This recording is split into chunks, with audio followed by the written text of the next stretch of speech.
All right, welcome to the NoGutsNoGalaxy podcast 130. My name is Phil, and I'm your host. Today is February 11th, 2015, and I'm joined by Daeron and today's co-host, Brennan and Tyler. How you doing, Daeron?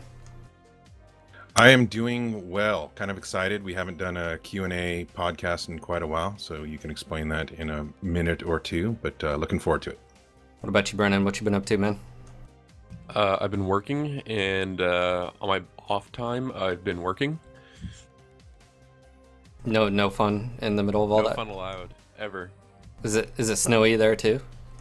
Yeah, and we're expecting more snow. We had 4 snowstorms back-to-back, and then we had 3 days of rest, and I think we're getting another 20-some centimeters coming here soon again. Brandon's life. Snow and work, and snow and work. And maple syrup. Yeah, you can't forget about the maple syrup, Daeron. That's very important. Yeah, come on, dude. It's a key ingredient to their diet. I mean, you should know this. Jeez. And what about you, Tyler? How have you been, man? Doing great, taking it easy. I was gonna say, yeah. How's first Civ Div treating you? It's been pretty good. I don't know. I've been playing a lot of video games, hanging out with friends I haven't seen for a while, that I've been neglecting for a while. It's been good.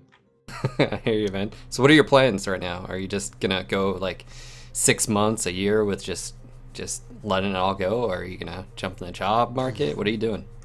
At least till the summer, I think. I'm just gonna chill. Yeah, okay. That's fair enough. Take a break. You deserve it. Is that your first Civ Div hat that you've been sporting the last You like it? days? Yeah, no, Is Tyler gonna get issued one? Maybe we should. That when we need it happen. No, like today I was streaming and someone was like, "Oh wow, didn't realize how redneck it was gonna be in here." I'm like, "So a freaking camo hat makes you redneck? Like how? What? Like how does this? I don't even." Anyways, guys, hopefully you are having. It's pretty American. Yeah, I don't know. Whatever. So anyways, guys, hopefully you are having a good day out there. Thank you to our live audience who's joining us directly. Speaking of which, what is a Q&A? We haven't done this in a while, so let me go ahead and break down.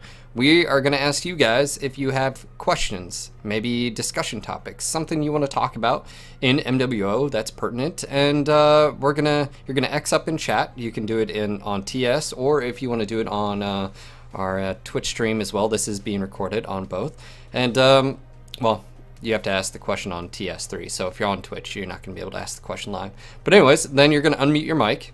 You're going to say who you are, if you're a part of a unit, and then ask away. And then we'll go back and forth, and then we'll move on to the next question and topic of discussion. We haven't done this in a long time, and I think it's something that adds a little bit of variety and sometimes, I don't know, craziness to the podcast. It's overdue.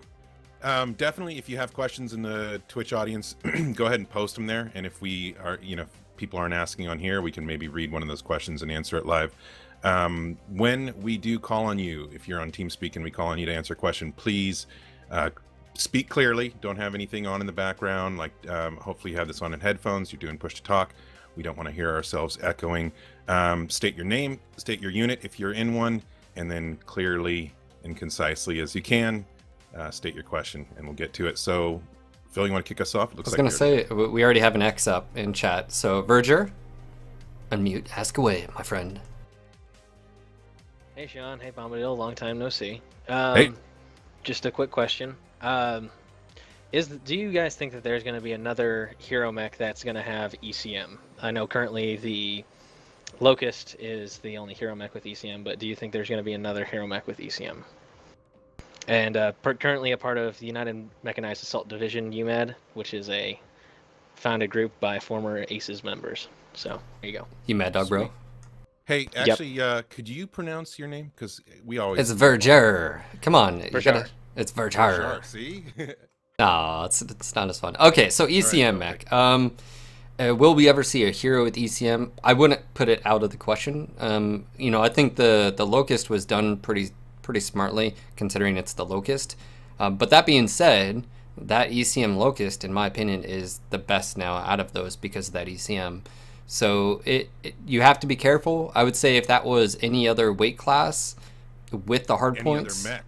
Yeah, well, just to be fair, like, because of how strong it is, I think you just have to be really careful with the hard points it has. Because if you're setting a precedence for that, but also, one thing to point out, we may inherently have heroes with ECM of different weight classes once they do clan heroes. If we have a clan hero Hellbringer, it's gonna be ECM. I mean, think about that for a second. Like, that's something. How do you guys feel about that?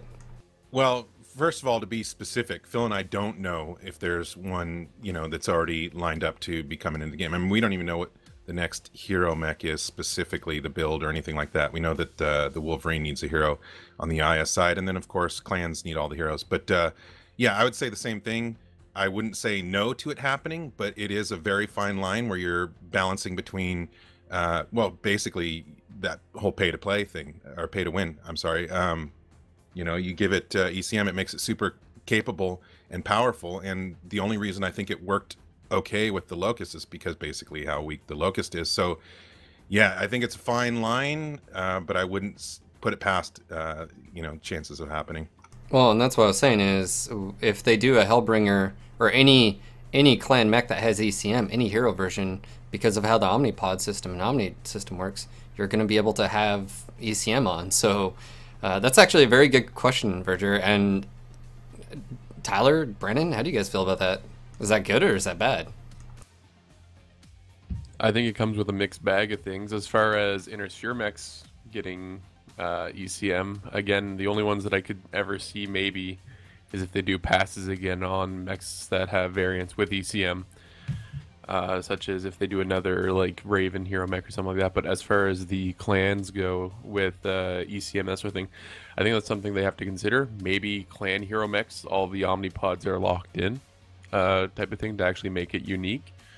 That could be a way to counter that type of thing. But yeah, I'm not a big fan of giving ECM to things that don't have ECM as far as a hero mech goes, because we just know that the forms are going to explode, and though I might enjoy that, I don't think others will.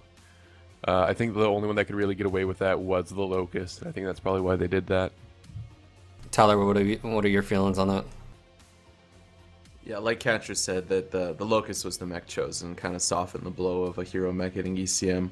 But overall, I don't want to see it anymore, if at all possible. It's bad for game balance. It's a paywall.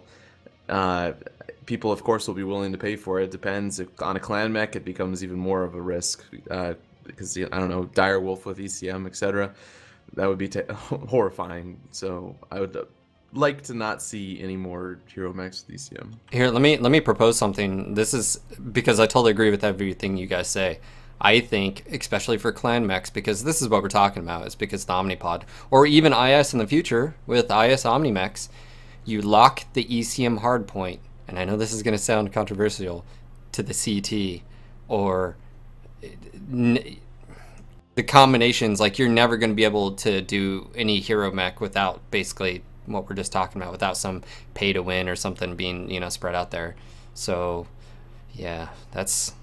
But even then, not all mechs have CT open crit slots. So again, that's really a tough thing. I don't really. It's a very slippery slope. Yes, very good question, Verger. Okay, next question we have up. And by the way, guys, if you are listening on Twitch, hop onto our TeamSpeak 3 server. Scroll down, you'll see our studio. You'll see a bunch of people in here. There's a live audience room. Double click on that, and then we'll drag you in, and you can ask questions live. But next question we have is Draken. Draken, go down mute, ask away. Draken, please state your name and your unit if you're one, and then your question. Okay, I am Draken of the Vanguard Mercenary Corporation, or VMC in game. My question is, relating to something you were talking about earlier, it's how do you think that clan mech heroes would be handled in this game, seeing as clans can swap back Omnipods between mechs? Well, I mean, I think it's, to basically put it bluntly, is what is the whole point of hero mechs, right? Really, it's unique hard points or with having the 30% C-bill boost, right? I mean, that's really what it is. So again, what needs to happen is a lot of this stuff has to be tied to this CT of the mech. That way, if I'm in a Timberwolf C and I throw on a hero, let's just say Aiden Pride's Timberwolf right torso or whatever, I'm not getting magically 30% more. I think that just sort of speaks, we already have that as is, right? because that's how the prime is for all of them, right? You get that C-build boost on them already. So I would figure that's how the heroes would be just insane. Yeah, I'd have to agree. I mean, I don't see another option at the moment. Maybe something will come up. You know, I know that PGI is already starting to think about it and, you know, head in that direction and trying to figure it out like we are. So I'll be interested to hear ideas. But I think that really tying it to the center torso is what makes most sense right now. Okay.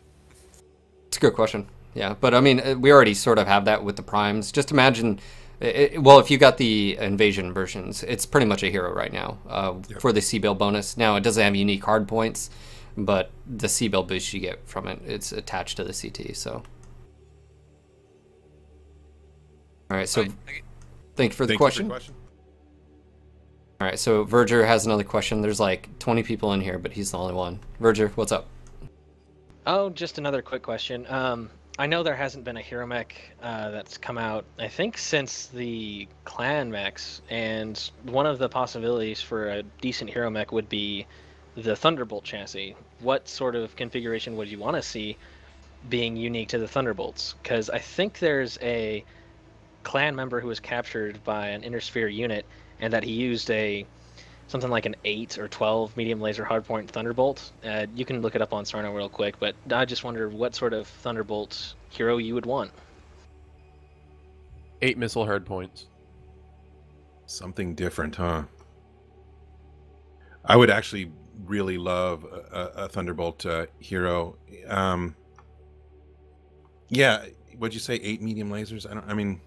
8 missile hardpoints? Well, I mean, obviously, you know, if you're just going to be using lore, you have stuff like the Tallman, which is Lieutenant General Mary Tallman during the Third Secession Wars. You have a few others, but they get into a little bit later date, like, for instance, Snubnose PPC, and then you've got one with, like, Stealth Armor and Guardian ECM and stuff. You know, so the biggest thing with, like, hero mechs that I always like to see is canonized loadouts. But it's not like I'm hating on new variants that are made up. But if there's variants that are out there that are time, you know, specific, I don't see why not using those.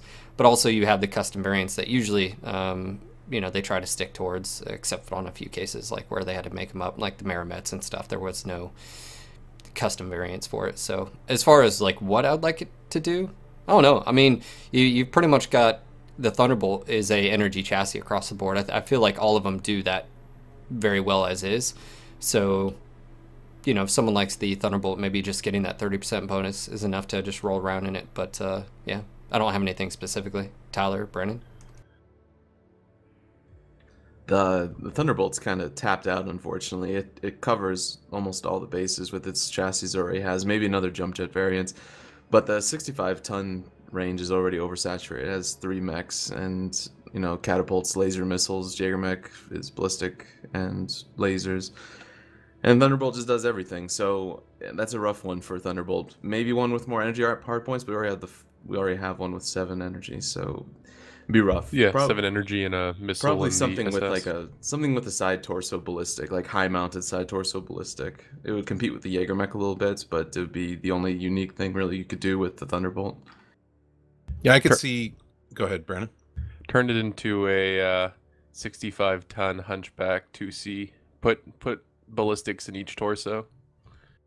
Yeah, I'd like to see maybe one with some ballistic nipples on it or something like that, high mounted. That'd be something different. I mean, if there's something lore based that would be fun and then just earn extra C-bills, I'm all for that. I like lore first. But if there's not something that would be fun and unique and effective or whatever, then something different. You know, that wouldn't even be unique because we have the Catapult K2. I don't know. If it was higher mounted, still. It would be higher than the Catapult, though, wouldn't it? Yeah, if they mounted it up where like the lasers are on the right torso or something, maybe. Well, to sort of mix his question and the question we had before, talking about heroes with ECM, I think, you know, it is something to note that I think it's okay to introduce new mechs with ECM. I just feel that is always one of those things where you have to select the correct variant for it, or if they're making a new variant up, They just have to be very conscious of what it's going to be bringing to the field and how it's going to be used.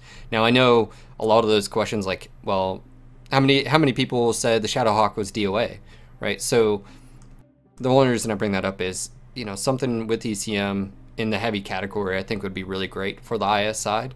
You know, there's the Anvil, I know, but that's not till like 3054, 3055, and there's a few here or there. But I do think, you know, the Thunderbolt does what it does really well. And obviously, you know, that you've got two chassis, two variants that, actually three, 9S, 5SS, 9SE, they all do pretty well, so. Yep, definitely. Good question, Drac. Zolan's got a question. Zolan, you want to unmute, state your name, unit, and your question. First off, can you guys... Getting a little feedback, some static there going on.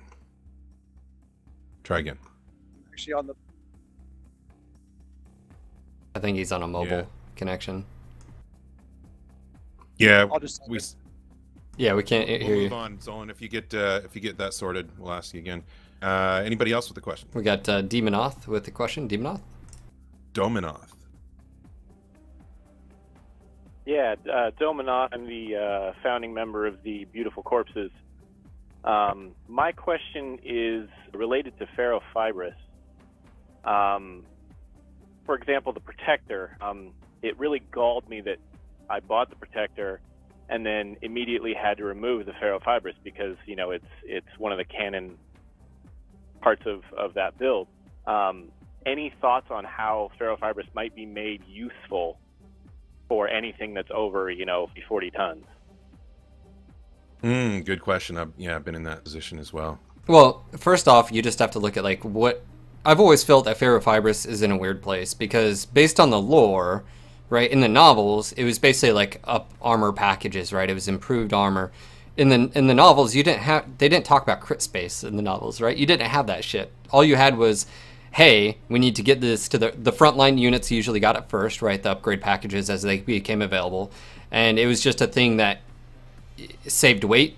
It was lighter. It was able to take the same amount of damage, but for less tonnage. So therefore, you're able to put on more weapons or equipment, stuff like that.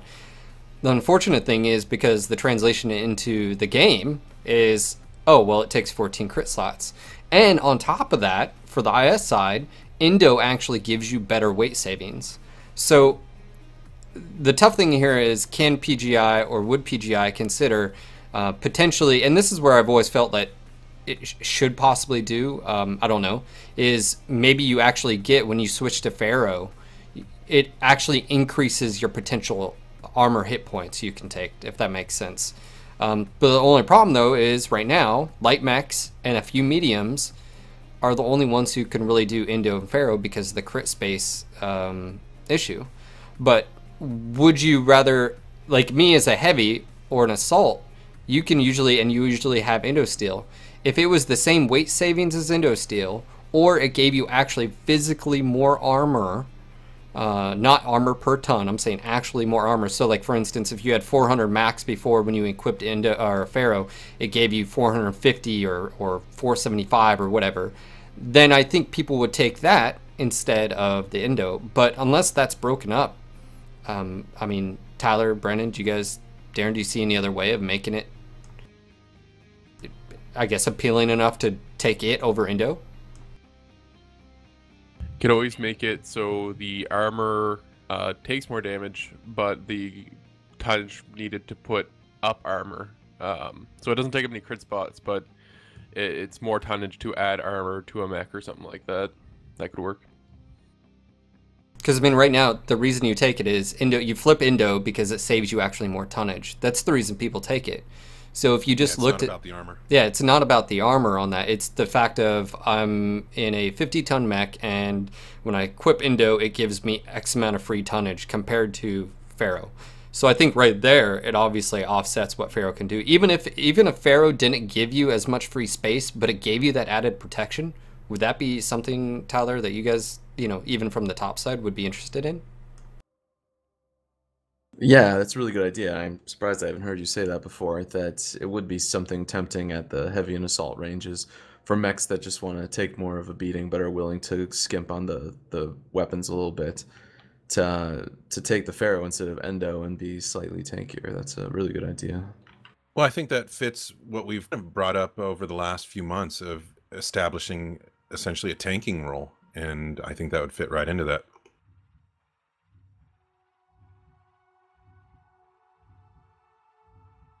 Yeah, my biggest beef is that the real cost is the crit slots.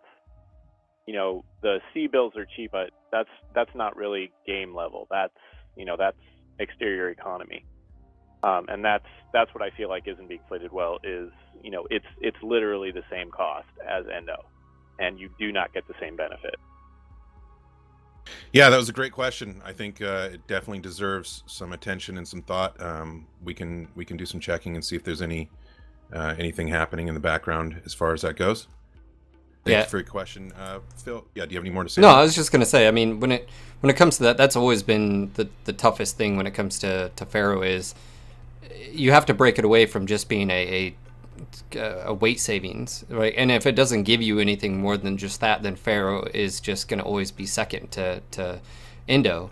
And the only mechs that can really do that effectively are the lights, and that's mainly because they're not carrying as much weapons and equipment, stuff like that. So I think actually I don't know why Tyler, it just popped in my head. It's like, so maybe that is something to actually push. And instead of on that Atlas, instead of taking Endo steel and getting however many tons of savings, maybe you take a little less, but you're getting the added protection of the armor. I think that would be huge, and it actually gives a reason for Ferro-fibrous. So yeah, I'm definitely role warfare. Definitely going to be tanking role pushing that. Yeah, please do. Zolan, he was on mobile. He's asking this question, though he typed it in chat, which is basically, do we expect to see a fast forward on the timeline moving forward to unlock future weapons and mechs? Yeah, I do expect to see that. I expect we'll see it sometime soon. Don't know about weapons, but probably mechs, yeah. Oh, well, I'm trying to read his questions. Where was it? Okay. I think the biggest thing... I wouldn't expect it to go to 3058 tomorrow. No, but I think what you've seen from Russ is they don't want to jump too far too quick. I mean, look at balance right now between clans and IS. To be honest, there's still a lot of work to be done. I mean, even quirks, you guys are about to see phase 2 come out for the rest of the IS mechs, and then phase 3 is going to adjust some of the even IS and even start to dive into the clans and IS just with quirks. So I think balance right now, especially when you jump to like, some people are like, oh, just jump to like 3058 or 3060.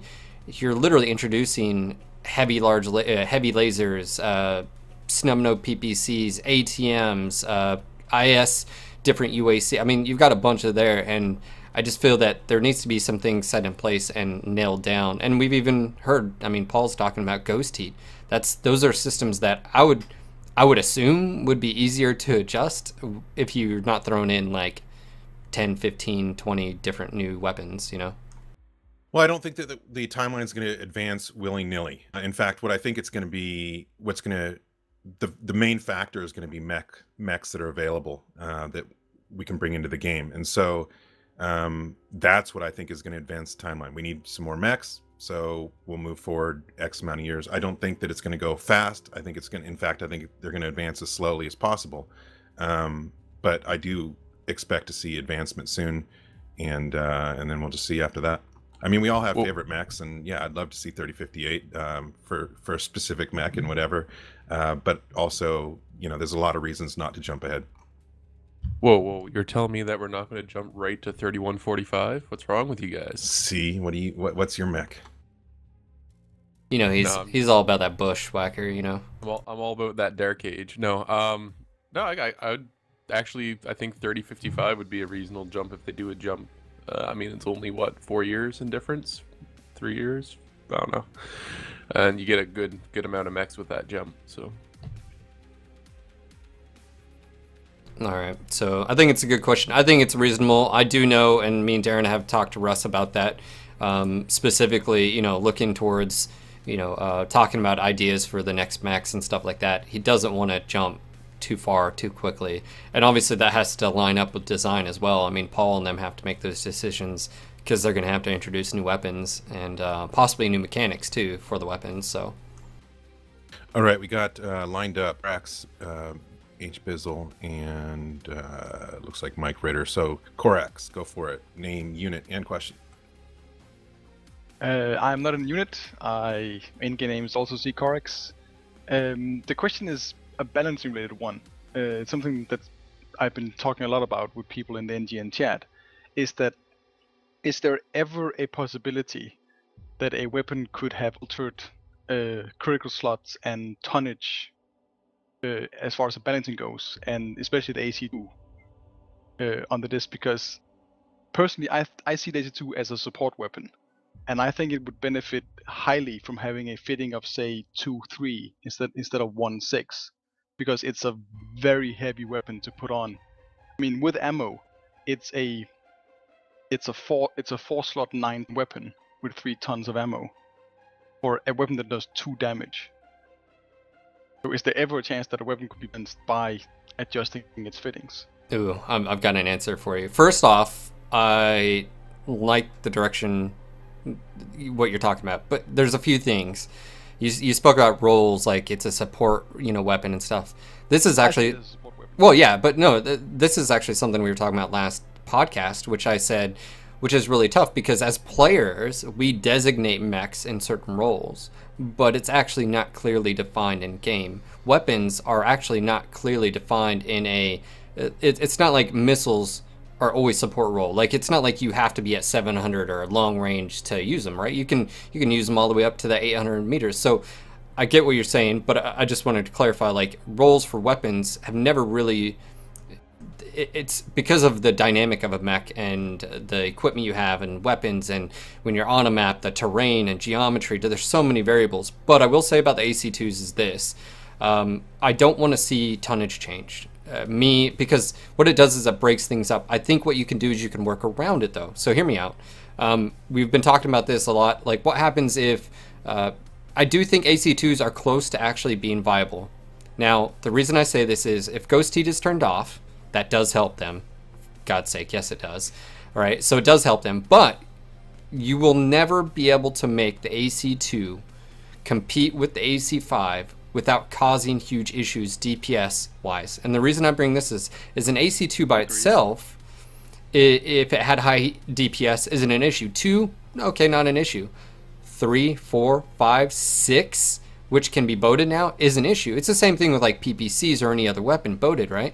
But make the AC2 unique. Make it do crit seeking damage or crit internal damage, so it basically it doubles up, or it has like a multiplier for damage when it hits internal structure.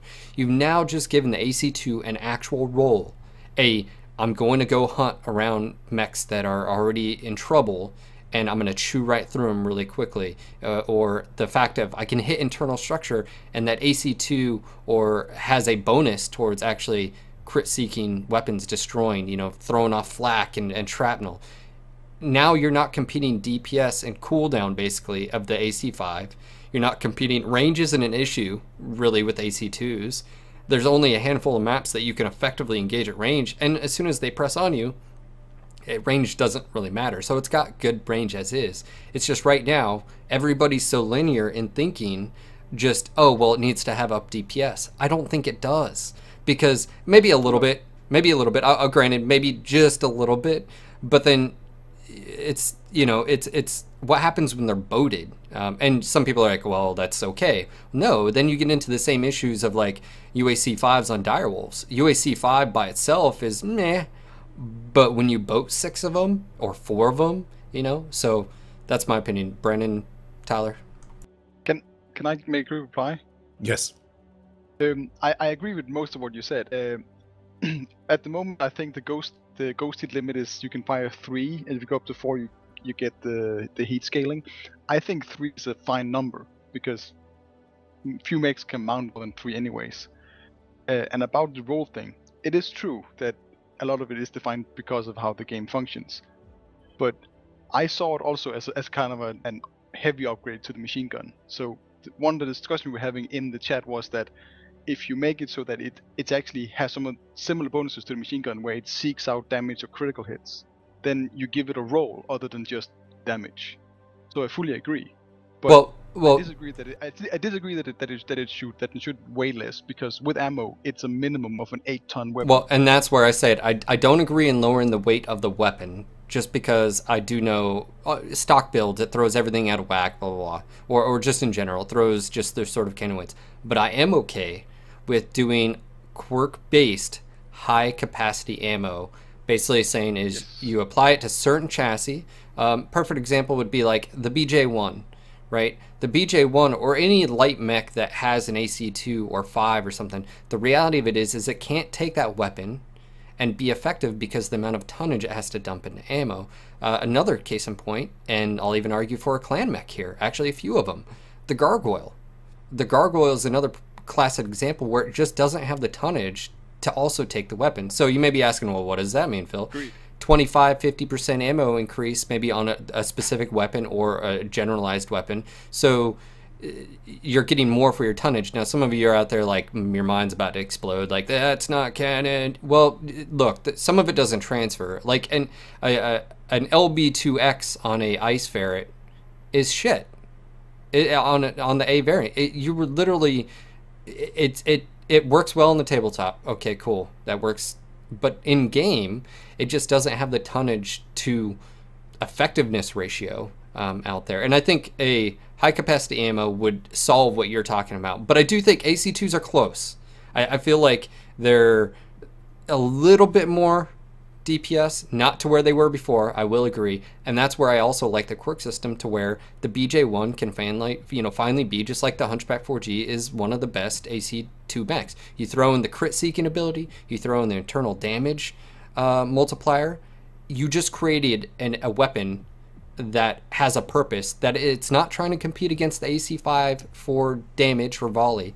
It's doing something unique. Yeah, I agree. I don't really have anything to add to that. Tyler, Brandon, either you? Well, that's a lot of good thoughts, Phil, but me personally, I'd be fine with it going back to competing with the AC5, having a higher rate of fire, because before the Ghost Heat was implemented, it did compete very well, and before its rate of fire was reduced, 3 AC2s, and some people even just took the Ghost Heat at 4, was doing great, and there was a good trade-off between the AC5 that was still used on certain mechs for certain reasons, UAC5, and AC2. So I was sad. I think a lot of people were sad when the rate of fire was drastically lowered, and the damage that was being put out by 3 or 4 AC2s is nothing compared to what the UAC5s on a Direwolf is doing. So I think that all needs to be unnerfed, and the AC2 can come back into its own. It has a unique position. It's high rate of fire, and you still get a lot of DPS out of it.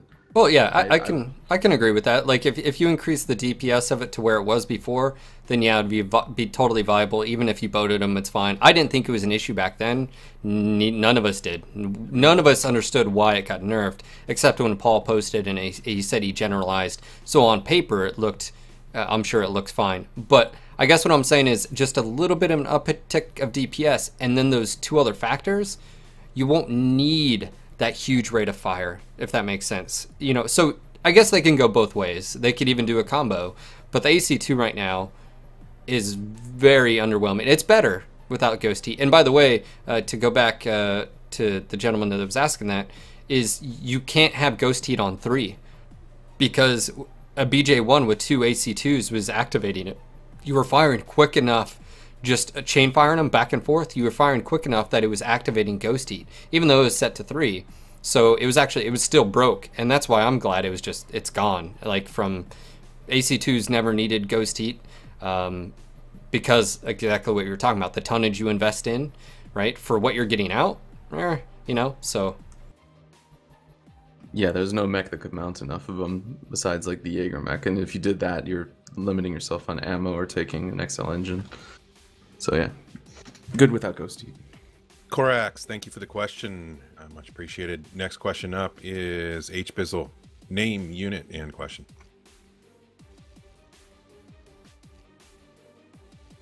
H Bizzle, you there? Is he still? Did he leave? I think he... Oh, he's got his speakers muted. Yeah, let's poke All right, him. That's fine. Somebody poke him. I'll move on to the next one. In the meantime, next I'll up probably is here on stream. Dominoth. You have another question?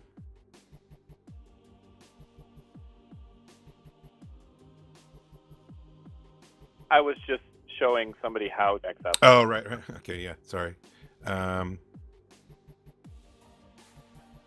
Grim Peeper. Go ahead. What did you just call me? You're a peeper. Grim, you're keying out, but we can't hear you, so make sure your mic isn't muted if you have a toggle or something like that.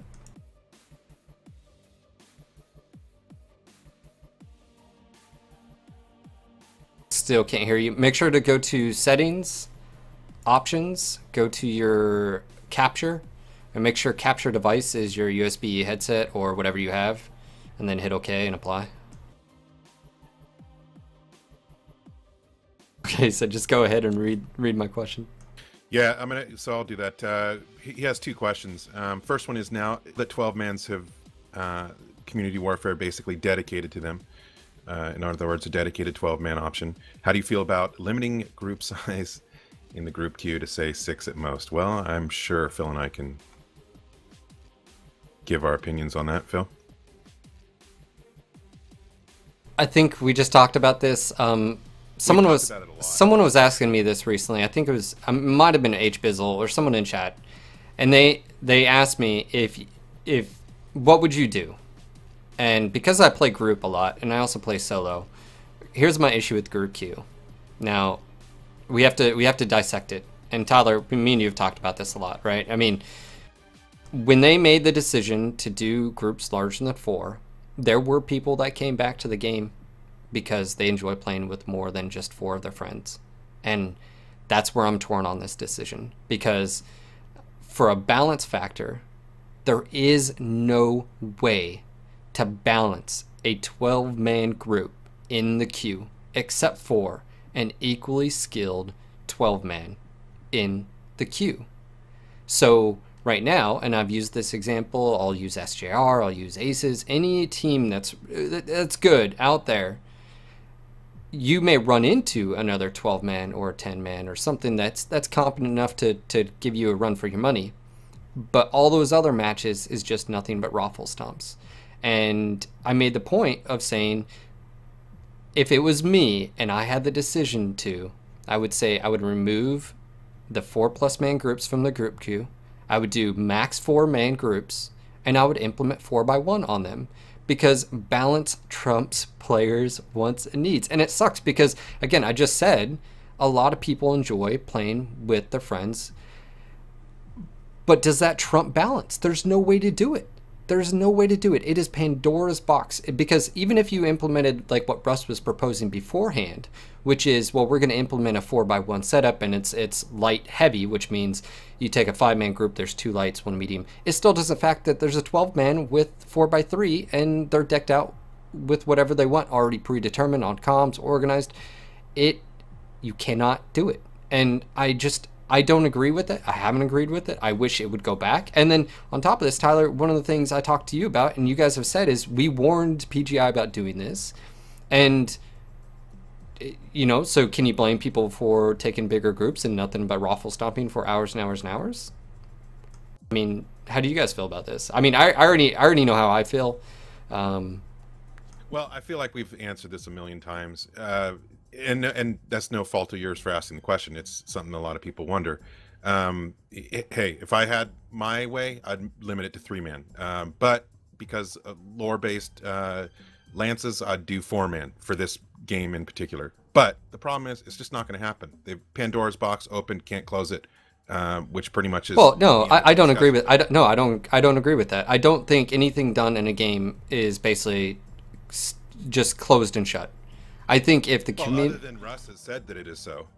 Well, I'm just saying, if the community makes a big of an issue, that's the question now. The problem is, what happens when this is brought up? Everybody says STFU because we like playing with our 7 friends, or we like playing with our 10 friends.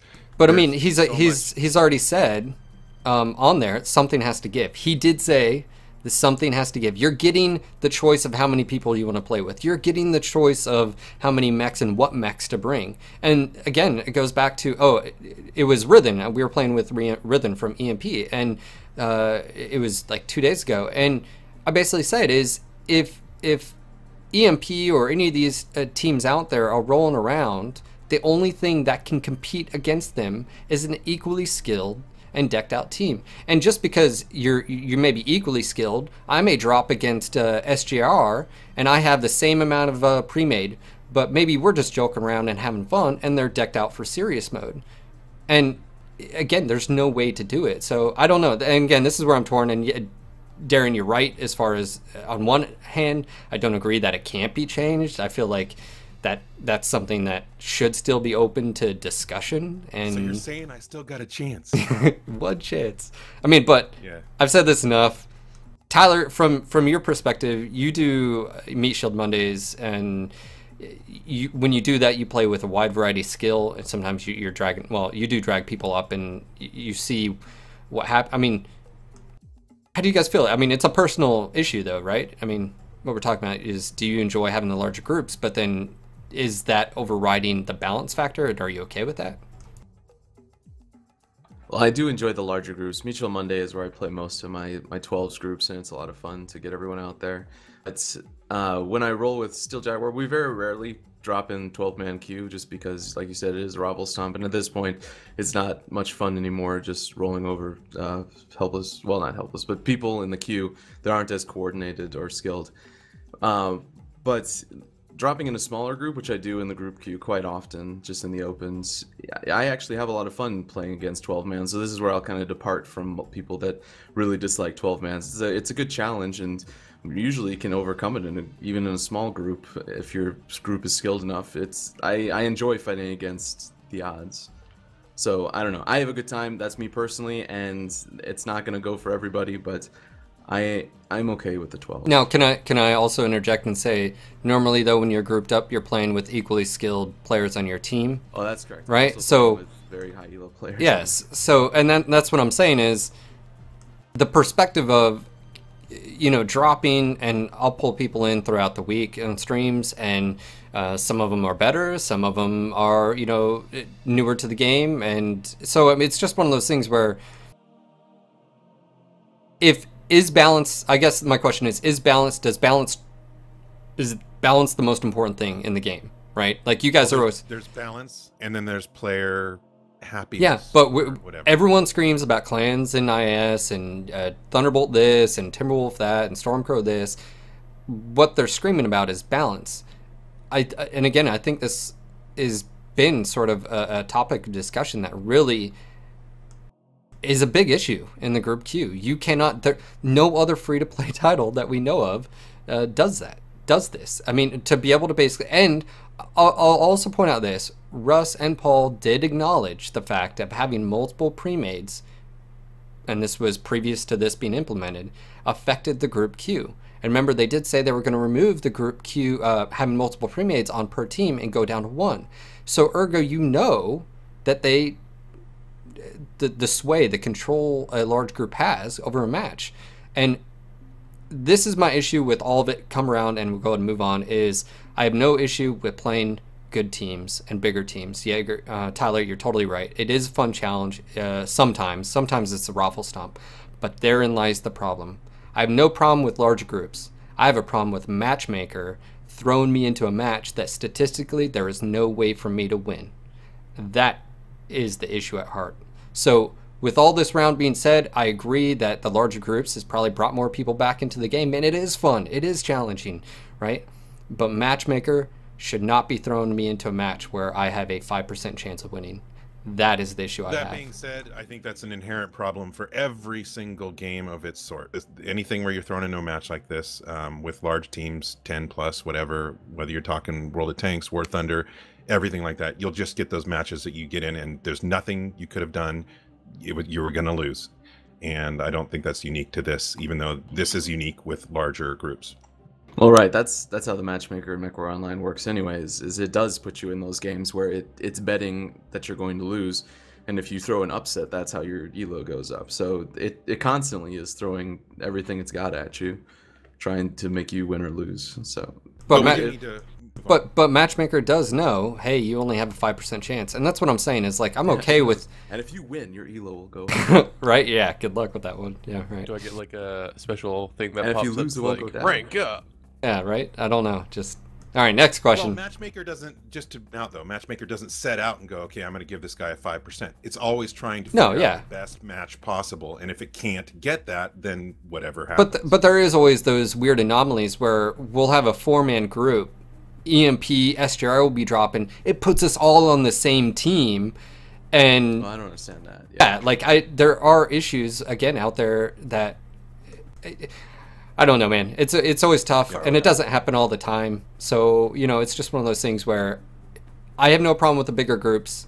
I do think though that it opened Pandora's box. I don't think you were ever able to balance it. Especially as you move up in skill level and group sizes get bigger and consistently, the only thing that can beat them is an equally organized and skilled group. So, Mr. Peeper, thank you for the question. Obviously, we like to talk about that issue. Drakon, you got another question? Yes, I do.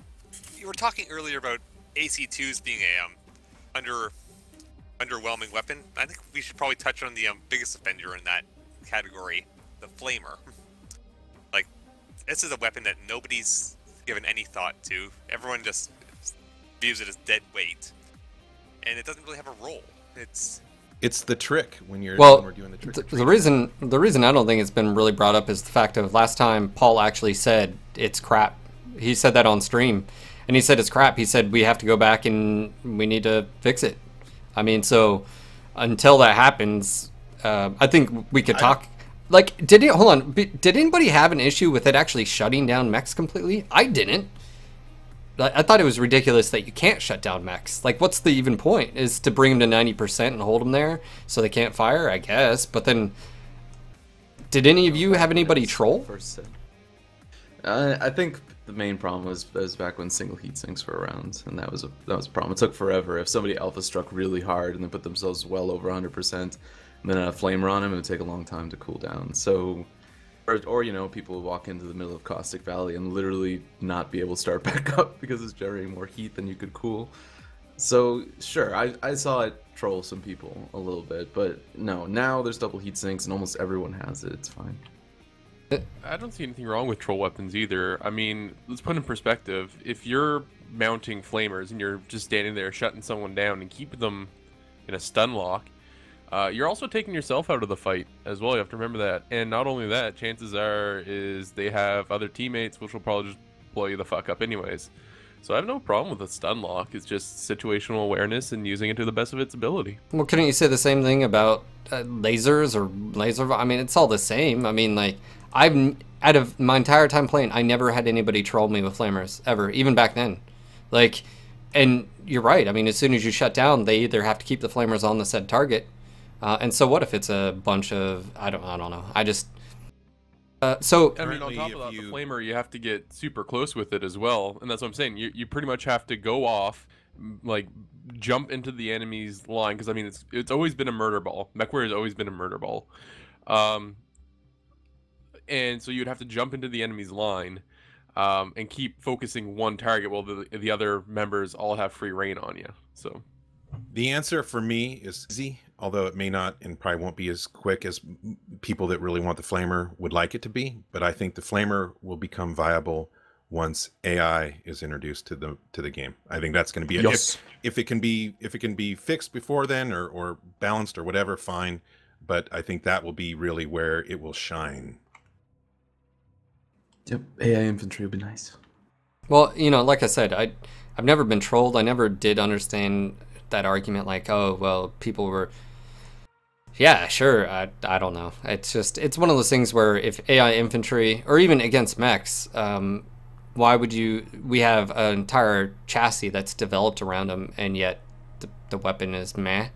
I mean, why would you take any flamers on a fire starter when you can take lasers and do damage and I don't know. So is there even a role really for flamers, even in the combat now? Is there a role for a mech to carry that much tonnage into a weapon system to shut down people? I think there is, if it shut them down. I think, heck yeah, it is. But if I'm a fire starter, I run up behind someone all sneak ninja style, and I start flaming them, their heat shoots up to 90, they still turn around. Now I'm spotted. It takes it away. Now, if you shut them down, yeah, that's different. Maybe if you can shut them down, but you can't overheat someone, like they have to physically do it. I don't know. It's slowly cooks them alive. I don't know. But, yeah. I think it's for lighting the little infantry on fire. Anyway, thanks for the question, Drac. We'll move on to... let's see. Looks like Opie74, aka Lopez. You're up. Hey guys, thanks for taking the question. And that is, you kind of hit on it just in the last little discussion, is the evolution of the game. Where do you see it going past AI? I was thinking about, you know, battles, like significant battles in lore. Like if they push all the way, if Clan Jade Falcon pushes all the way into Steiner space, you have the Battle of Twycross, stuff like that. What are your guys' ideas outside of AI to keep moving the game forward? I'm thinking, you know, special events where units sign up and then move forward. Well, we have one that's could happen right now. I think Paul was just tweeting about it today. The Battle of Tukiyid. I mean, that could be. Well, I'll say behind the scenes, I've been pushing for there to be a Battle of Tukiyid event. So I would absolutely love to see lore-based events happening. I think it could be really creative going into the future, because the amount of time they have to dedicate to developing stuff like this. So I would love to see that kind of stuff. Absolutely. Yeah, not to mention just from the BattleTech standpoint. And this is where, you know, again, to me, a true whole picture of some of these events is, and would have to include AI. So, I mean, that's one thing the community could definitely do is, you know, let Russ know, you know, next time we do a town hall or whatever, make sure to ask questions and to really, sort of like how the Urban Mech was just done, but, you know, sort of push Russ saying, hey, like, we really want these events, we really want AI. And, you know, we made references to infantry, tanks, APCs and stuff. Now, I know it sounds grandeur, it sounds huge, and the scope would be big, but for these types of events, especially the BattleTech feel, it's not just about the mechs. And I feel like that's one thing, even MechWarrior 4 with all of its other stuff, it really did fall short, and we've never really captured that BattleTech sense of you're in the novels, sort of, you know, and you are literally a machine of death walking around, and infantry really don't want to screw with you, or maybe the infantry come around and they have infernos and stuff like that. But big events like that usually involve multi-combat arms, so I think that would be really cool. I'd like to see, you know, dev participation in events as well. There's so much they could do with events. I'd like to see events. I'd like to see AI. I'd like to see single player campaign stuff. This has all been brought up, by the way. I'd like to see co-op. Solaris, of course. There's so many things where this could still go, and so much growth that still could happen.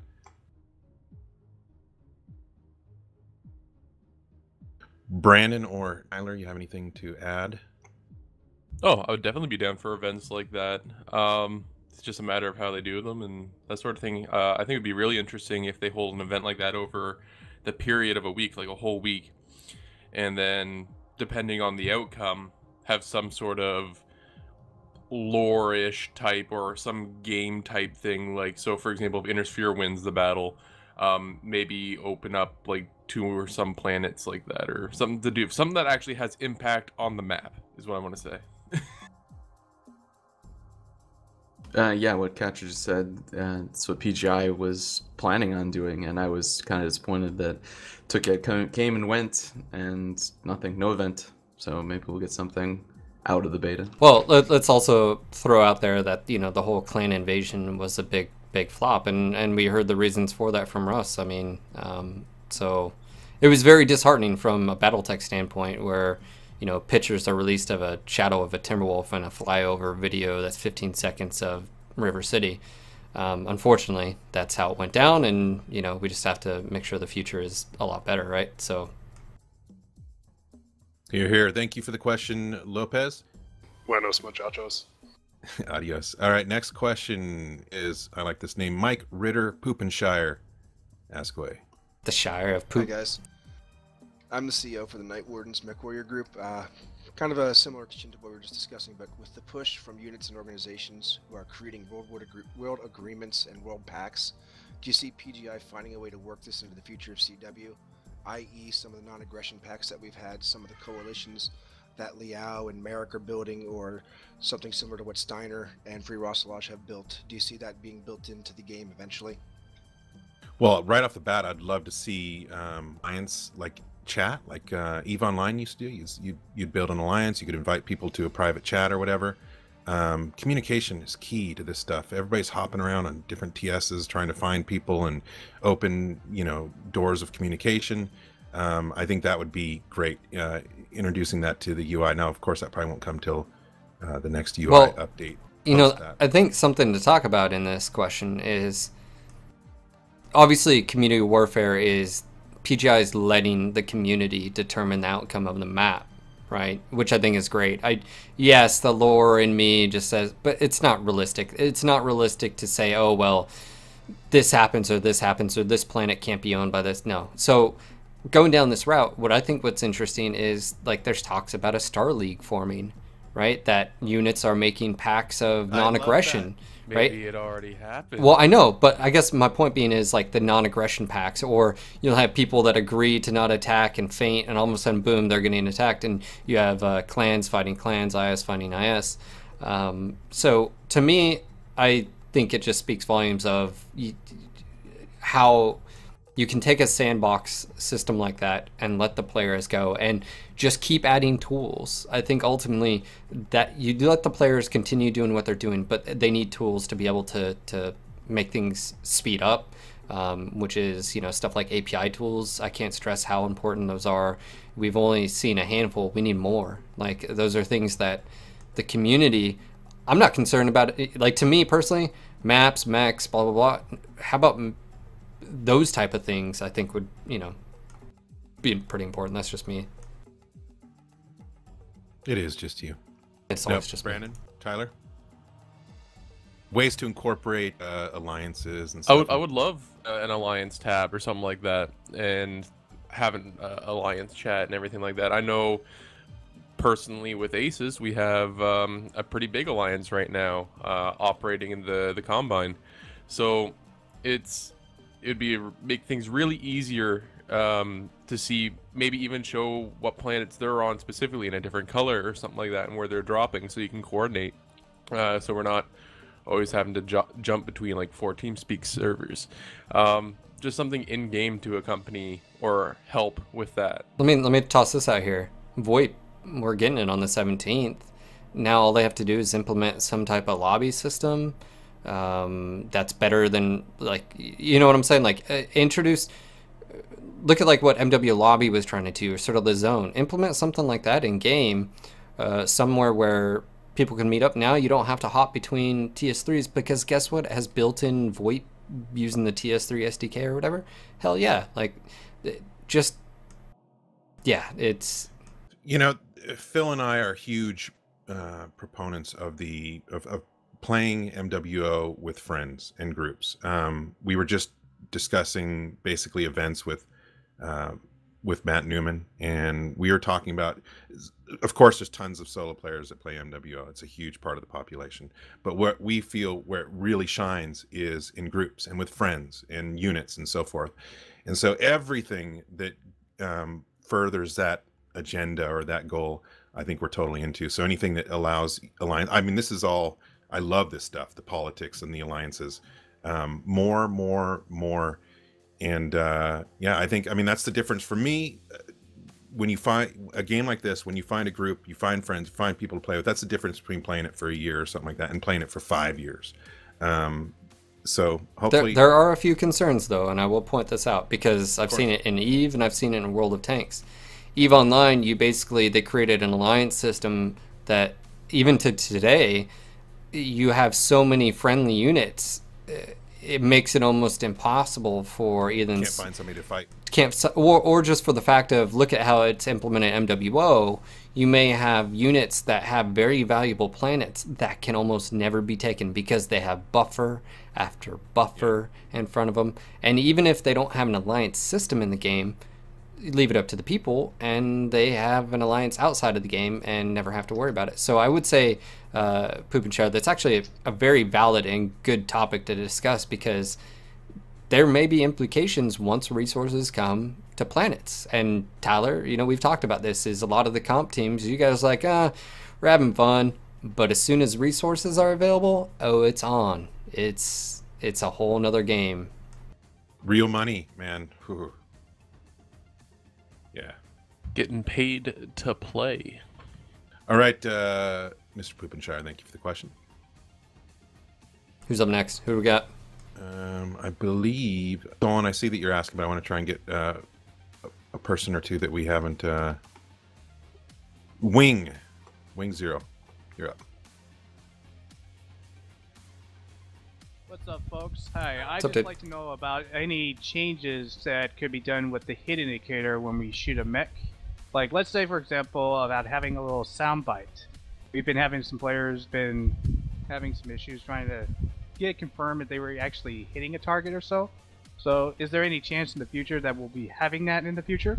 I'm going to take a step further. I want new UI in-game. I think it was great for what it was, and it's great for what it is. But I think stylistic, it's been pretty much the same for the most part. They added a few things. So I'm going to take a step further, Wing. I would love to see new UI in-game. One that doesn't use Flash. Get rid of freaking scale form. That it is shit. It is horrible for performance. Now, I understand, though, it would, and it is going to take resources to implement something new. So I'm not ignorant towards that. But I want something he's new. Speaking about the HUD. Yeah, I'm speaking about the HUD. He's not talking about UI.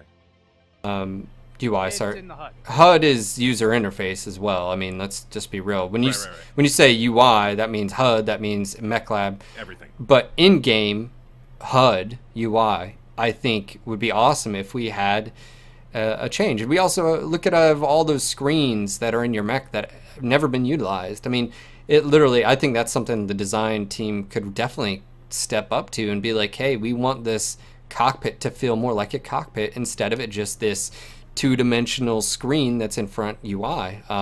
And the reason I bring that up is notifications, Wing, to the player. I mean, imagine some of you guys are new to the game.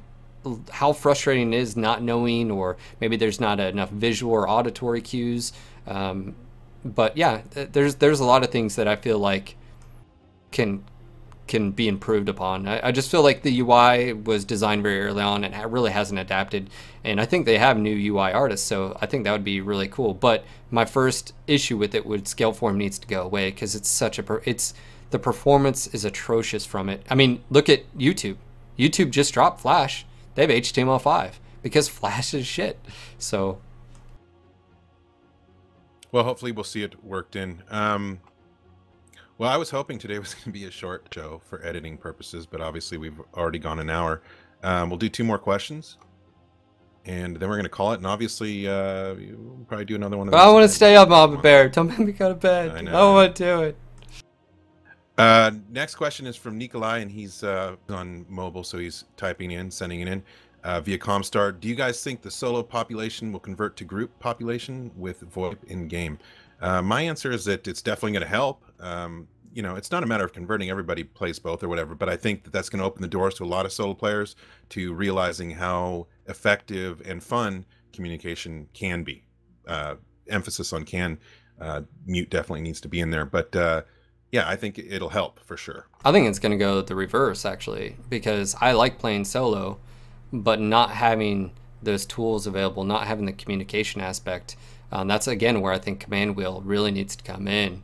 And VoIP is, I know a lot of group players that want to play solo, and they do, but then they can't for a while because they just get freaking solo rage because, you know, lack of communication kills in the solo queue. So I do think you're going to have both. I think you're going to have people, if there's an improved communications, and a lot of the times too is, you know, when I'm dropping, and even if I'm streaming, I may know other people solo on my team to be able to just quickly chat with them using the built-in VoIP. I'm really down for. Now, yes, I think you are going to have people that are abusing it. Those people will be taken care of.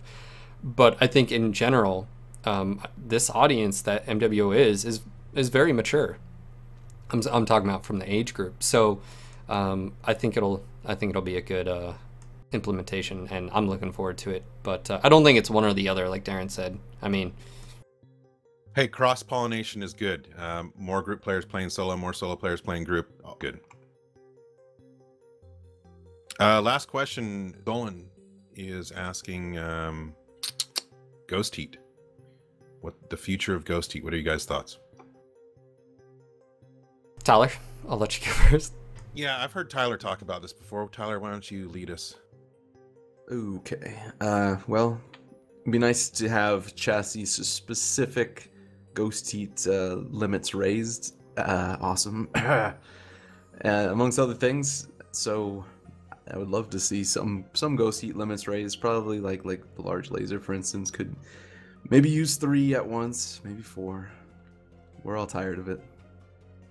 Well, I have a question. So you say chassis and maybe variant specific. There seems to be a divide in the MechWarrior player base, and that is some people want stock builds, right? Some people like the custom builds. But then I think at heart, what a lot of people on one side want is that it's not just boating of weapons, right? And that the other side, you know, is like, I don't care, whatever's the most effective. As far as Ghost Heat is concerned, did it really stop anybody from taking... I mean, what was the issue? Why was it implemented? Do you guys remember? It was PPC stalkers at the time, right? 6, 7 of them. It was 4 PPC... well, you could do 6 as well. But yeah, it was mostly 4 PPC stalkers and 3 PPC Gauss Highlanders. That was the whole reason. But I mean, you can't... You could still do that right now, but if you fire all 6, you'll just explode. So... really, I felt like the weapon system in itself needed adjustment, and instead we got an entire system that, and I've said this from the start, I don't know what would be better, but I know it's not the perfect solution. And if it was on a chassis or variant specific or weapon specific, for instance, you may have a negative cooldown on boating AC2s, I don't know.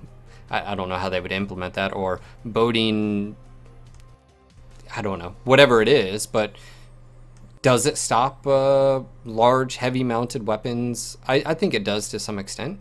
I mean... I think for the most part it works. You can find exceptions to everything. You know, there are 6 large laser stalkers, as Wing pointed out, but, you know, because Ghost Heat, you can't... Well, I mean, you take a stalker with 6 large lasers. In a good pilot's hand, he knows when to alpha, when to chain fire 1, when to, you know, group fire 2. Is that an issue? I don't think it is an issue. I mean, it takes skills to do that. I agree that it comes down to I think that can work around the Ghost Heat. I think Ghost Heat's working. Don't fix what's not broken, kind of, at least now. I think you'd have to expand into like negative attributes of heat. I think like movement attributes. I think you'd have to, you know, what it's been suggested doing like a power bar, like your energy drain on your fusion. That's even talked about in the novels, by the way, how your mech becomes lethargic and, you know, stuff like that. So it'll be interesting. Talked a lot about, yeah. Well, one, what does Paul? Yeah, what does Paul think about it? And obviously, with the AC2s being turned off for Ghost Heat, it is possible to turn it off, and I think it's even possible to turn it off on a per variant level. Or change the weapons. Like, for instance, the BJ1, I think you could actually have upped it to 4, 5, or 6 AC2s. Technically, it can't carry that many, but I think you can technically turn it off. So, you know, is that an issue? I think it's just on both sides of the fence. You have some people that want weapon diversity, and is that, I don't know. I mean, what are the most effective builds? It's usually what? 1 or 2 weapon systems, and then boated one or the other, right? Laser vomit, That's why it works so well. Yep. Hunchback 4P. That's why, for up until other mechs came in, that's why it was so deadly at the time, because you only have to worry about one range bracket and you don't have to worry about anything else. Centurion 9AL, stock, AC-10, mediums, and an LRM-10. 3 weapon systems usually can't cut it, right? And it's better to drop all those weapons, take 2 medium pulse and SRM-4s. So it's definitely a good question out there, and it'll be interesting to sort of seeing what Paul thinks about the entire thing, because when that was introduced, it was a while ago. And well, and on that shoot, well, first of all, Russ has been open to discussion about taking out Ghosty. He just wants to know what a better solution is, and I'm sure they're looking at that internally, and we'll also listen to the community. But also, I think hopefully we may have Paul on a podcast next week, so that is definitely a topic we can bring up with him.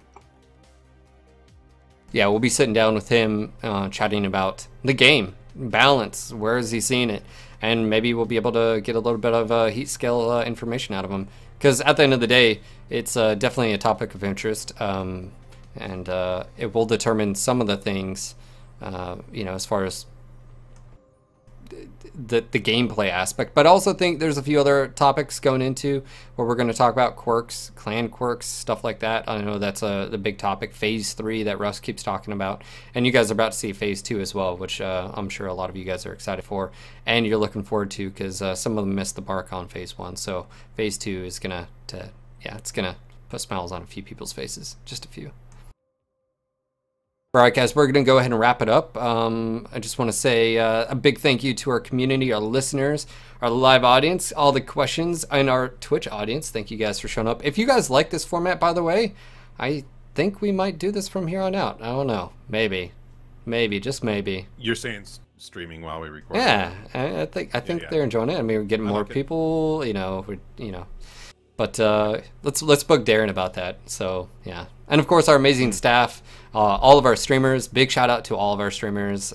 Thank you again. You guys are awesome. And to our sponsors, for those that are sponsors on our NGNG forums, thank you so much for being a sponsor. And if you have no idea what being a sponsor is, head over to our forums, register, click the donate tab. When you donate, you automatically get you can pick your own avatar, you get your own section, and it's basically a way for you to help support the forums, TS3, stuff like that. So thank you so much. You guys are awesome. And yeah, I just want to say thank you again to our live audience. You guys are great. We have a handful of people in here now. Next time, I'll let you guys know that we're going to be on Twitch ahead of time. It was sort of a last minute thing, and I think it was a good idea. So. And you don't really need to bug me because it was my idea. So I know that's a first. Well, no, you would have been pitching a fit if I would have been like, all right, you need to be on webcam too. Then you'd be like, I don't want to be on webcam. Well, I don't want to do it. Like putting clothes on. Yeah, I'd have to wear pants. You don't have to wear pants. Look, I've told you that before. I have a under the desk webcam. I don't know what you're talking about. Yeah. Okay. Cat cam. Cat cam. Yeah. Cat cam. That's all. Oh God. Why? Anyways, yeah. So, anyways, I just want to say thank you again, guys. Make sure to head over to Tyler's YouTube channel, but also Twitch channel. He streams quite a bit, and like I said, if you're new to the game and you want to learn a thing or two, watch Jaeger12 play and Groups and Friends. And he also does the Meat Shield Mondays. When does that start, by the way? What time? Mondays, 11 p.m. Eastern, 8 p.m. Pacific. And usually we're hosting him or something on that. But anyways, yeah, guys, have a great day. Thank you to our live audience. Thank you to you guys out there. This was your local No Guts, No Galaxy MechWarrior podcast signing off for tonight. This is Phil. And this is Daeron. This is Brandon, also known as Catcher Kell. Until next time. Oh, shit. What? Wow. I started reading. I started reading because it just. I know, I missed a beat. And this is Tyler. Until next time, Mech Warriors. It's been so good for so long. You just can't have nice things. Can't. Also, P.S. In the spirit of the Star League, ancient enemies have reunited, and we're going to take it back our galaxy. Letting you guys know. Oh yeah. Is that what's happening? Is that what you're saying? So sounds like a challenge. You know, it's one of those things where, you know, community warfare. I love the fact that you have. I actually refer to it as metagaming. That's why I find it sort of hilarious that the word meta means min-max, because when I played Eve, metagaming was like units infiltrating other units and getting meta information from them, using it to, you know, espionage and all that. That was called metagaming in Eve when I played. So I've always felt it was sort of weird called meta in MWO, which is basically all it is min-maxing builds. Yeah. Meta is out of game information, so yeah, it's used wrong in MechWarrior Online. Yeah, I've never understood that. Can I ask a question? Something that came up during the Q&A. Yeah, Actually, the meta isn't really You out of were talking context. about the lore-specific events. Would the setups on the mechs then also be lore-specific for the event? So, like, a Highlander would be using AC-10 and SRM-6 and an LRM. Like stock builds? Yeah, basically like Celtic builds that like you see on the. Well, instead of the current like dual Gauss, dual PVC, blah blah blah. Yeah, I mean, Russ is God in a help town those hall mechs against the clans. has mentioned stock build events, whether they'll happen or not. You want to talk about a massacre? Take a stock set of IS mechs against clans. Like, have you ever played this? Yeah. The Prime Stormcrow stock?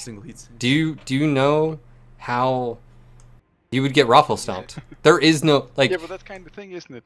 Because the events would be awesome. You're a masochist. I would hate having that huge disadvantage, because here's the thing: you don't have the numbers. It's not like you're outnumbering the clan mechs. That's the thing.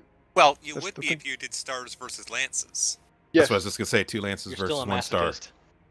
I don't know, because guess what's gonna happen is you're gonna have a shit ton of Stormcrows primes that just wreck face. And Prime, by the way, I would say the Stormcrow Prime is probably one of the best stock mechs, if not the best stock mech all around. I mean, it has like 18 double heat sinks, 2 ER large, 3 ER medium. It's got pretty much maxed out armor. It's ridiculous effective. Stock Stormcrow's gonna kick ass over any 8 Innersphere mechs? I mean, yes.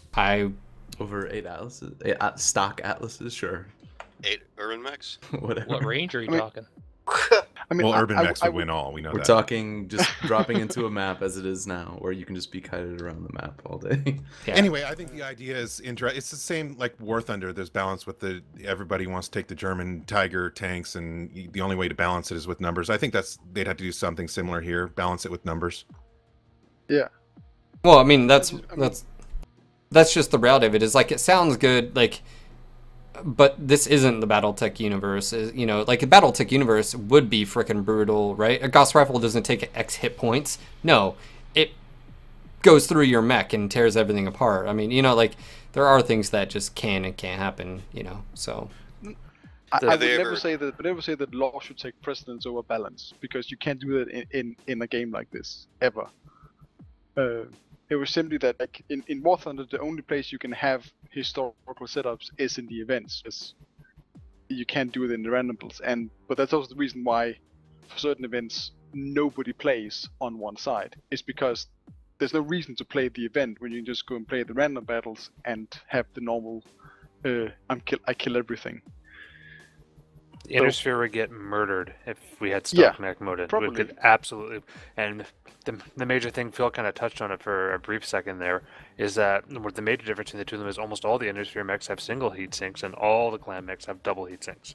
Yeah. And in this game, that difference alone will make every single Innersphere stock mech non-competitive. now, if you did an event where it was like in a River City, you know, and it was drop tech for the IS, wasn't just stock crap mechs, but maybe like Hunchback 4Gs and a few others. The issue is sort of like what I get into with like community warfare. My issue is there's not as much variety, and that's because, you know, I'm torn. Like, me personally, I would love that there are restrictions in community warfare. It would be, you know, you'd see variety. You wouldn't just have Stormcrows and Timberwolves and all that, and you wouldn't just have Thunderbolt 9Ss. But then you ask a lot of the teams that are involved, and they love the flexibility, and they love not having restrictions.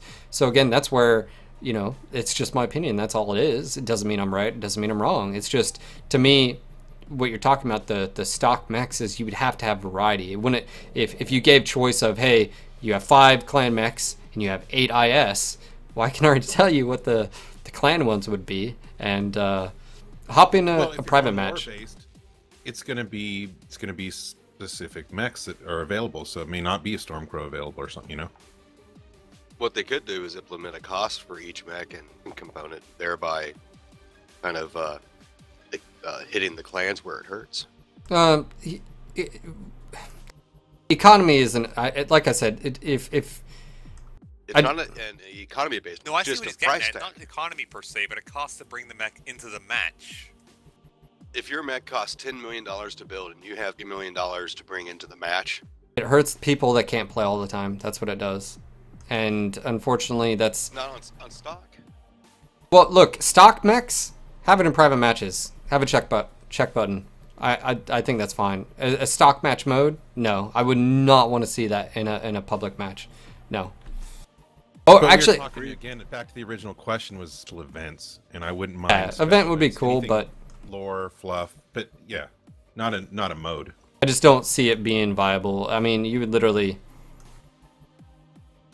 I'd be down to see it. Like it would be interesting. I would, because I would be playing IS mechs, but some of these top guys, especially Jaeger, you guys play to win. You don't play, so you take whatever's top. So if that means taking a Stormcrow and being one of the 5, then you would. Remember how how War Thunder does it.